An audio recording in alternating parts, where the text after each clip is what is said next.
भारतीय बाजारों के लिए अच्छे नहीं है संकेत। शुक्रवार को भी एफआईआई की कैश में 4,000 करोड़ से ज्यादा की बिकवाली। गिफ्ट निफ्टी में हल्का दबाव। एशिया में भी नरमी। शुक्रवार को मिले जुले रहे थे अमेरिकी बाजार। प्रेसिडेंट डे की वजह से आज बंद रहेंगे अमेरिकन मार्केट्स। तीसरी तिमाही में ग्लेनमार्क फार्मास्यूटिकल्स के नतीजे अच्छे। 350 करोड़ के घाटे से 348 करोड़ के मुनाफे में आई कंपनी। रेवेन्यूज में भी 35% का उछाल। उधर जीएसके फार्मा का प्रॉफिट 35% और रेवेन्यू 18% बढ़ा। मार्जिन्स में भी 3% की बढ़त। तीसरी तिमाही में 68% बढ़ा जीएनएफसी का मुनाफा। मार्जिन्स में भी दिखा उछाल। वहीं आदित्य बिरला फैशन रिटेल के घाटे में आई कमी। रेवेन्यूज में हल्की बढ़त। मार्जिन्स में भी दिखा सुधार। बजट के बाद मुंबई में आज 12:15 बजे प्रेस कॉन्फ्रेंस करेंगी वित्त मंत्री निर्मला सीतारमण। वित्त मंत्रालय के सभी सचिवों के साथ सीईए और सीबीडीटी प्रमुख भी रहेंगे मौजूद। और दिल्ली के नए मुख्यमंत्री के नाम का आज हो सकता है ऐलान। बीजेपी विधायक दल की बैठक में फैसला संभव।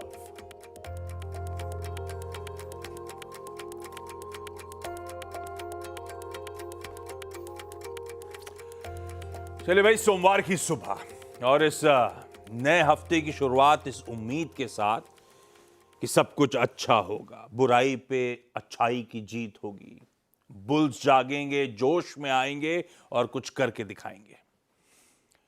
क्योंकि 2 हफ्ते की फ्रेजाइल सी रिकवरी के बाद पिछले हफ्ते फिर दिक्कत भरा वीक निकला।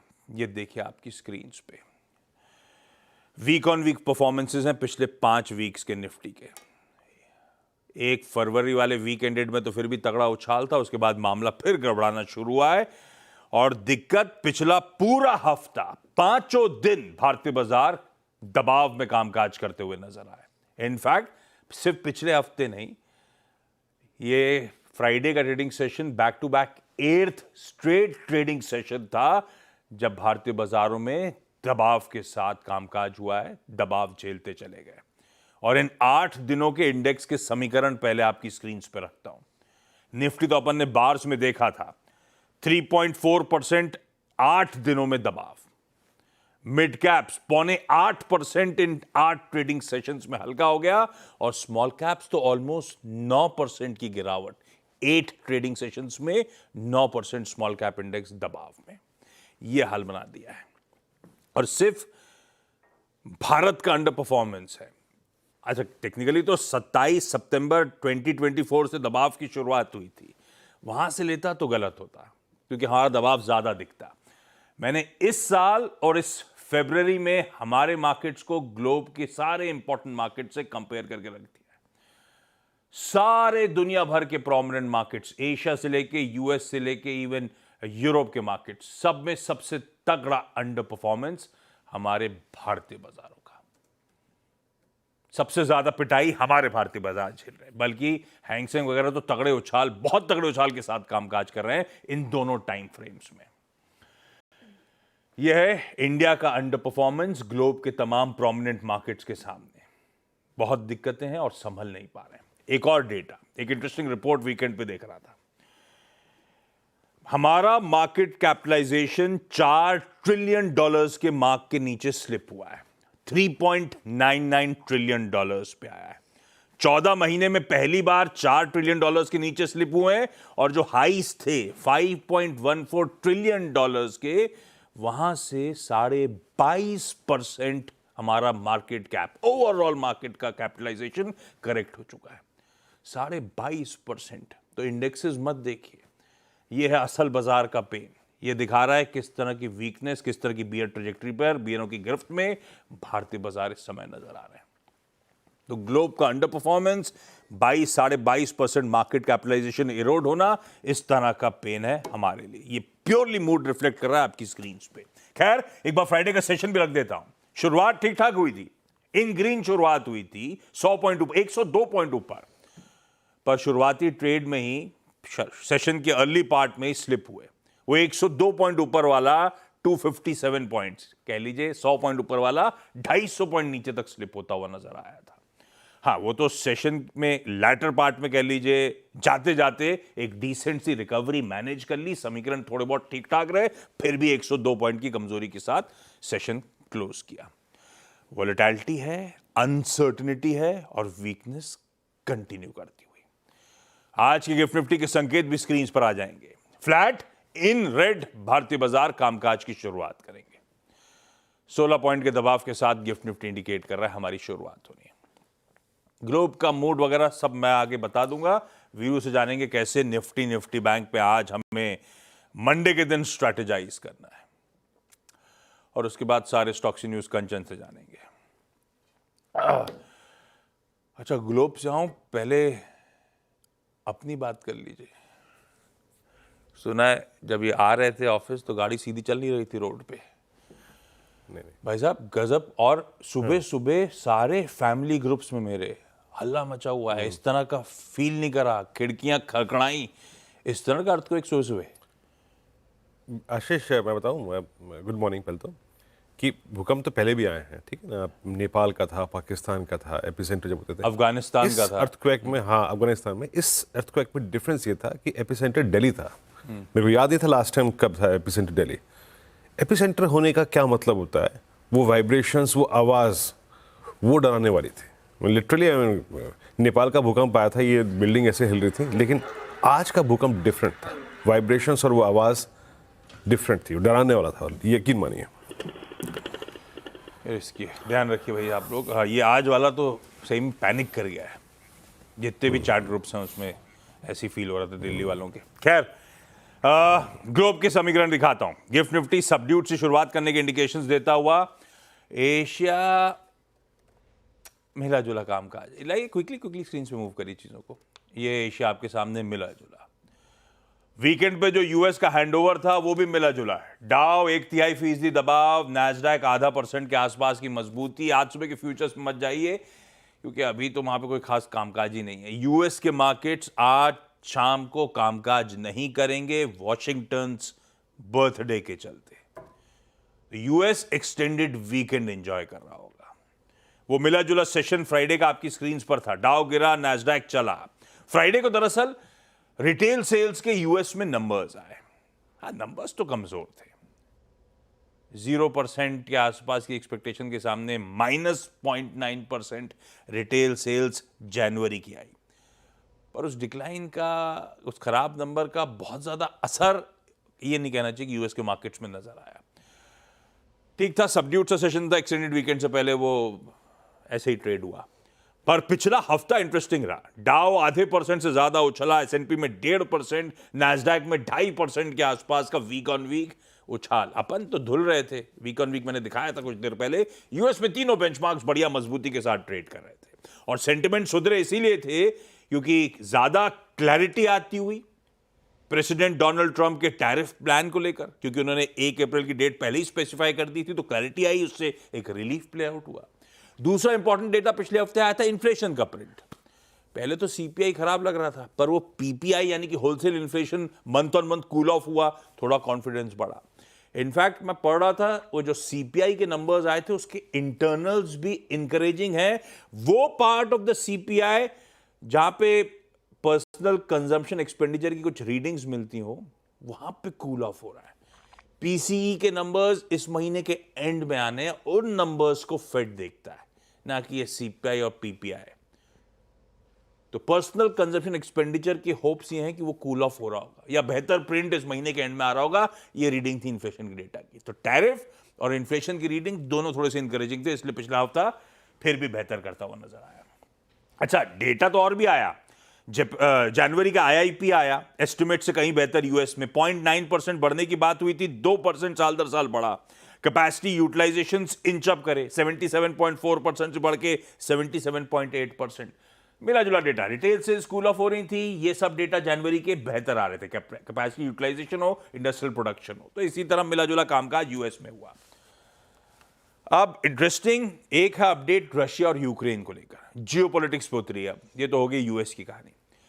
सीनियर ऑफिशियल्स ट्रंप एडमिनिस्ट्रेशन के कह रहे हैं रशिया और यूक्रेन के साथ पीस टॉक्स की शुरुआत, वो निगोशिएशन की शुरुआत जल्द वो लोग सऊदी अरेबिया में करेंगे इन द कमिंग डेज। अब इसका क्या महीने, इस हफ्ते हो रही है, जब भी हो रही है, आने वाले समय में ये पीस वार्ता की शुरुआत होगी।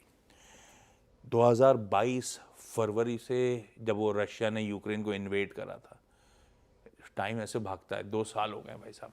अब ये पीस टॉक्स की शुरुआत करने की तैयारी।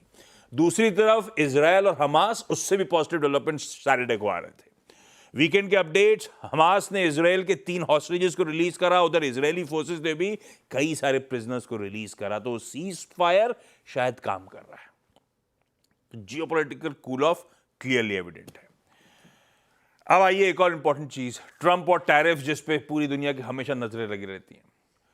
ट्रंप साहब ने ओवल ऑफिस में एक बार फ्राइडे को शाम को रिपोर्टर्स से बातचीत करते हुए कह दिया कि हम ऑटोमोबाइल्स पे नई टैरिफ्स जल्द अनवेल करेंगे।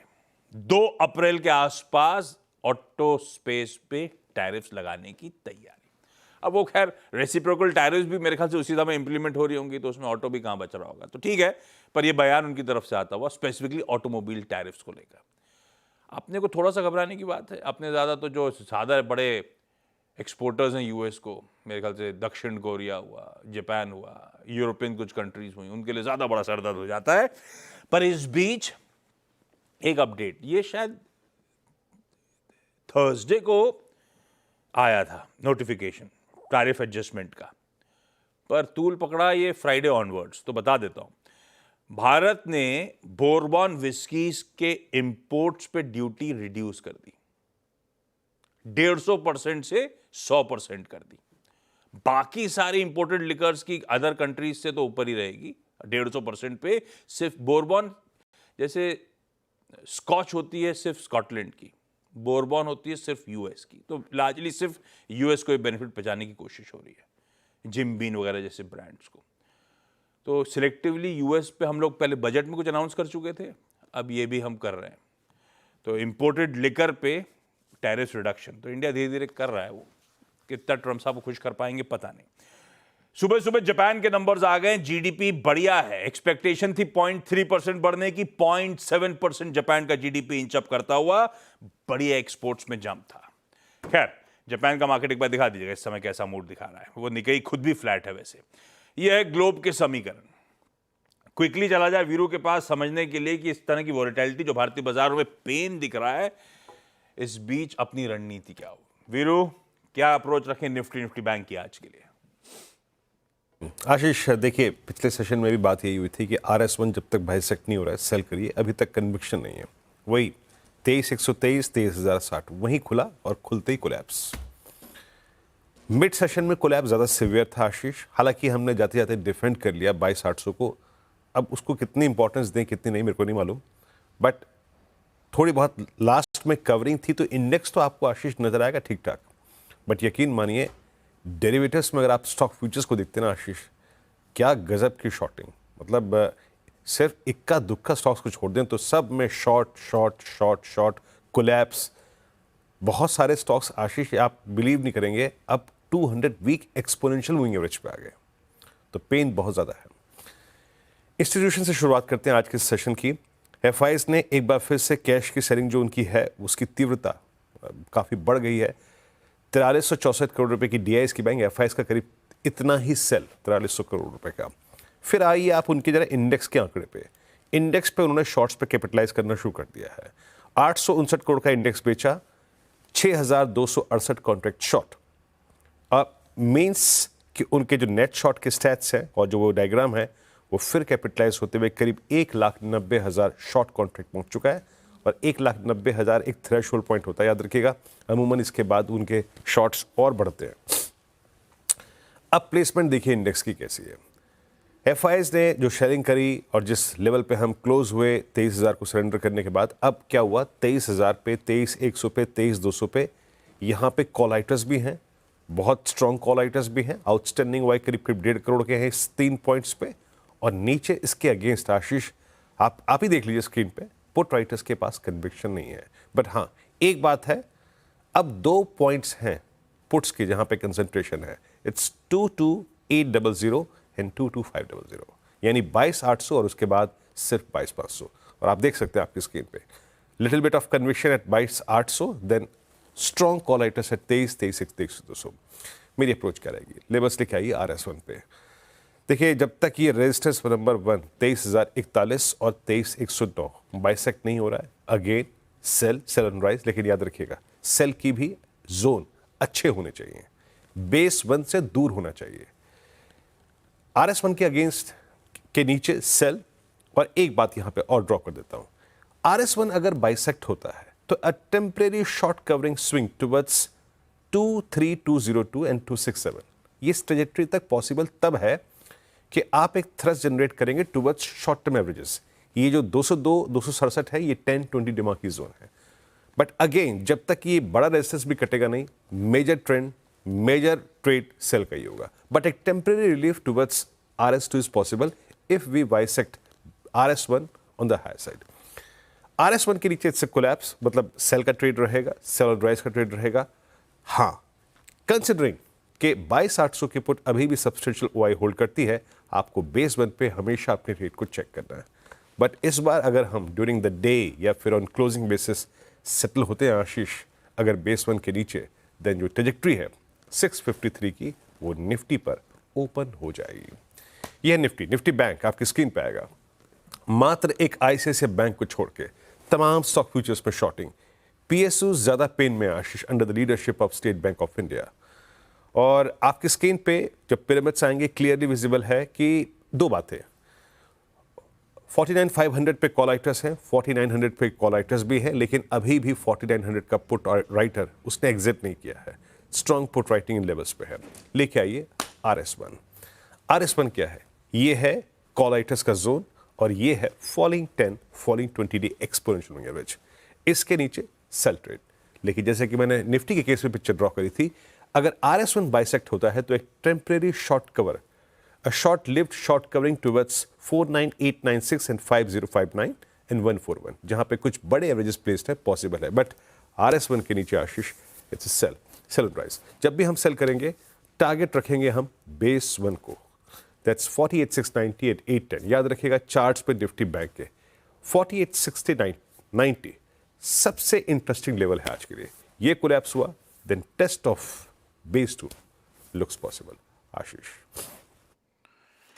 ओके, ये है निफ्टी बैंक की आज की स्ट्रैटेजी। क्विकली आज के इंपॉर्टेंट स्टॉक्स से न्यूज़ बताएं।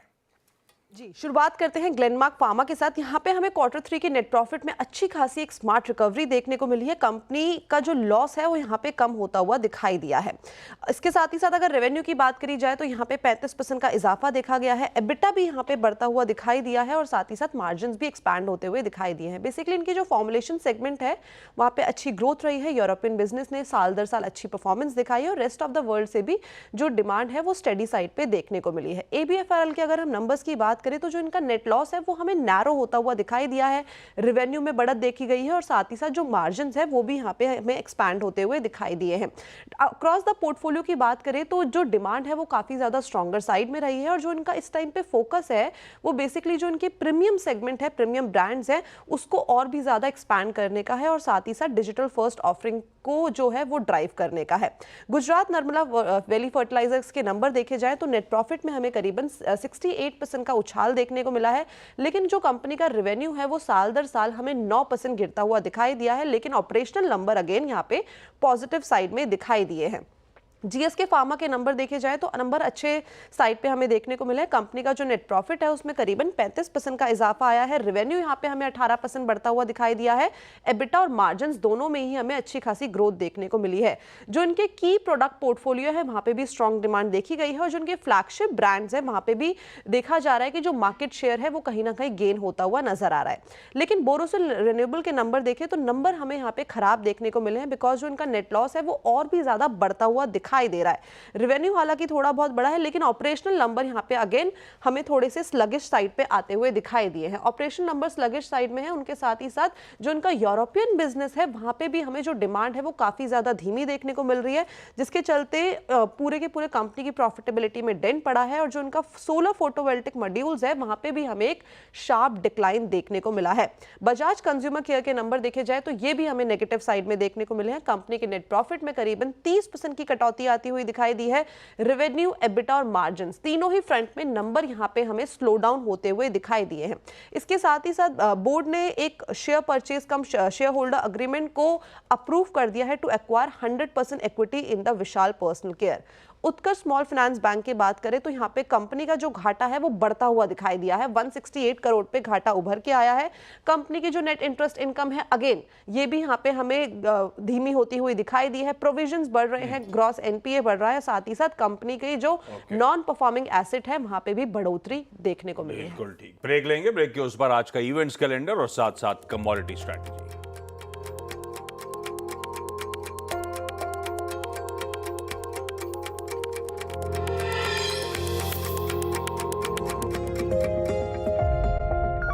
चलिए भाई, ब्रेक के बाद आप सबका स्वागत है। आज का इवेंट्स कैलेंडर, मंडे का दिन यूएस के साथ साथ वैसे कनाडा के मार्केट्स भी आज बंद हैं, अलग अलग रीजन से बंद है। कनाडा में फैमिली डे है, रिजल्ट्स आने आज। अब वो जो कंपनीज जिनके कैलेंडर ईयर के नंबर्स वगैरह आने, दिसंबर जो जनवरी टू दिसंबर फॉलो करती हैं, उन सब के नंबर्स इस हफ्ते आ रहे होंगे। एबीबी इंडिया के नंबर्स आज रिलीज होने हैं। एसबीआई कार्ड्स की बोर्ड मीट है, इंटरिम डिविडेंड पे विचार करेगा इस कंपनी का बोर्ड। जापान का जीडीपी आना था, वो मैं स्पेसिफाई कर चुका हूं ग्लोबल क्यूज में, आ चुका है। साउथ कोरिया का ट्रेड बैलेंस यानी कि इंपोर्ट एक्सपोर्ट के नंबर्स, जो एक्स डिविडेंड्स हैं वो आपकी स्क्रीन पर आएंगे। ऑयल इंडिया 7 रुपए का एडजस्टमेंट हो रहा होगा। पीएम लेड पैनल आज नए चीफ इलेक्शन कमिश्नर का चयन कर सकता है। सीईसी जो मौजूदा राजीव कुमार साहब हैं, उनका रिटायरमेंट ड्यू है 18 तारीख को कल। पीएम मोदी आज पहली वंदे भारत एक्सप्रेस कश्मीर जो जाएगी उसको इनॉग्रेट करेंगे। Budget 2025, union minister of finance Nirmala Sitharaman post budget press conference Mumbai में करने जानी है 12:15 बजे दोपहर में। दिल्ली बीजेपी हो सकती है आज अपना सीएम कैंडिडेट चुने। आज कहा जा रहा है लेजिस्लेटिव पार्टी मीटिंग है। 2 लॉन्चेस हैं। ऑडी इंडिया अपनी RS Q8 performance SUV launch करेगी और BYD इंडिया अपनी नई BYD stallion 7 electric SUV launch करेगी। नए फास्टैग के रूल्स आज से इफेक्टिव, थोड़े और नियम कड़े हो गए हैं ब्लैकलिस्टेड फास्टैग्स वगैरह के लिए, ध्यान रखिएगा। आज लास्ट डे है 17 फरवरी। नेक्स्ट सेबी चेयरपर्सन का चयन के लिए जिनको अपनी एप्लीकेशन सबमिट करनी थी उनके लिए आज लास्ट डे है भाई। खैर, तब और आपकी सेकंड प्लेट एक बार स्क्रीन पर रखिएगा। सब ठीक है, ऐसा कुछ नहीं हुआ है और आज कुछ ज़्यादा एक्शन है नहीं। Bond yield, dollar index, Brent सब आपकी स्क्रीन पर आएगा। गोल्ड बढ़िया कूल ऑफ हो रहा है। खैर, ऐसे में आज की स्ट्रैटेजी, HDFC सिक्योरिटीज के अनुज गुप्ता साहब ने मदद करी है। नेचुरल गैस फरवरी वायदा बेचिए 327 के स्टॉप के साथ। कॉपर फरवरी वायदा खरीदिए 865 का SL लगाइएगा। छोड़े जा रहा हूं गिफ्ट निफ्टी के थोड़े से सधे हुए संकेत, थोड़े से लाल निशान के साथ। अभी हम तो हरे में थे, थोड़े नहीं लाल में ही थे। 35 पॉइंट दबाव के साथ खुलने के इंडिकेशन आते हुए। खैर, आज के शो मॉर्निंग कॉल में इतना ही। ब्रेक का समय, ब्रेक के उस पार जब लौटेंगे तो आज मंडे का सीधा सौदा। नमस्कार।